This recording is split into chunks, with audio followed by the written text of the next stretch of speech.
ጠዋት ላይ ችክን ቻይኒዝ አሳይቻችሁ ነበረ። አሁን ደግሞ ፓስታ ቻይኒዝ አብረን እንሰራለን። በጣም ቀላል አሰራር ነው፣ ግን ደግሞ በጣም ይጥማል። አሰላሙ አለይኩም ወራህመቱላሂ ወበረካቱ። እንዴት ናችሁ ውድ ሀገሬ ልጆች? ለምትሰጡኝ አስተያየት በጣም አመሰግናለሁኝ። እናም ጠዋት ላይ ችክን ቻይኒዝ አሳይቻችሁ ነበር። አሁን ደግሞ ፓስታውን አብረን እንስራ። በመጀመሪያ እዚህ ጋ ብረት ድስት አቀረብኩኝ። ከዛ የፈላ ውሃ አደረኩኝ። ከዛ በመቀጠል ዘይት እጨምራለሁ። ከዛ ጨው ነው የምንጨምረው፣ ጨው እንዳስፈላጊነቱ። ከዛ እዚህ ጋ እንደምታዩት ፓስታ አለኝ። እሱን አልሰባብረውም፣ እንደዚህ በቁመናው ነው የማደርገው ማለት ነው። በራሱ ጊዜ ሲበስል ወደ ውስጥ ይገባል ማለት ነው። አያችሁት? አሁን በስሎልናል እንደዚህ ቆንጆ ሆኖ። ከዚህ በላይ መብሰል የለበትም እንዳይያያዝብን።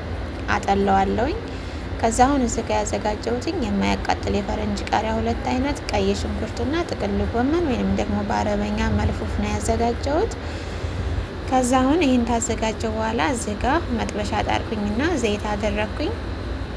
ከዛ ዘይት ታደረኩ በኋላ እንደዚህ ስላይት የተከተፈ ሽንኩርት እሱን ጨምርና እንደዛ አማስለዋለሁ በሾንካ። ብዙ ልጆች ቺክን ቻይኒዝ ስሰራ ጧት ላይ ዘይት አበዛሽ እያላችሁኝ ነበረ። ዘይት አላበዛሁኝም። ከዛ ያነሰ ዘይት እንዴት ነው ካሮቱንና አትክልቱን የሚጠብሰው?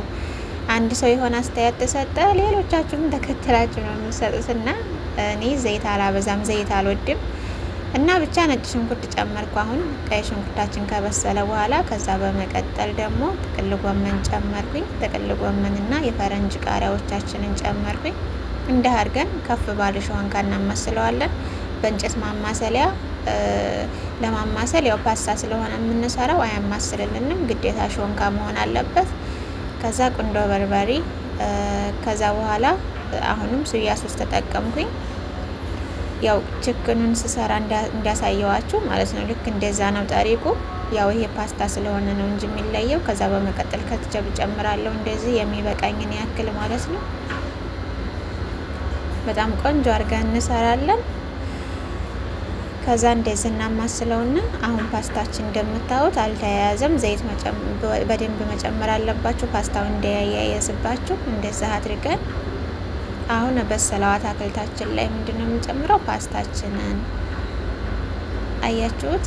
በእንጨት ማማሰሊያ ካማሰል ነው ፓስታው ረፉቅፍቅ ነው የሚለው ወይንም ይሰባበራል። ግዴታ ሹንካ ነው መጠቀም ያለባችሁ። እንደዚህ ሹካ ማንኪያዎች እዩት እንዴት እንደሚያምር ማሻአላ ተባረከ ረህማን። ጨውንም አይቼዋለሁኝ፣ በጣም ነው የሚጥመው። ሰርታችሁ ሞክሩት ቤታችሁ። እኔ ብዙ ጊዜ ቺክን ቻይኒዝ ሲሰራ ይሄን ተጎን ሰራለሁኝ፣ ተጎን ደግሞ ሮዝ መስር በአትክልት ሰራለሁ እና በጣም ነው የሚጥመው። ሰርታችሁ ሞክሩት ውዶቼ እላችኋለሁ።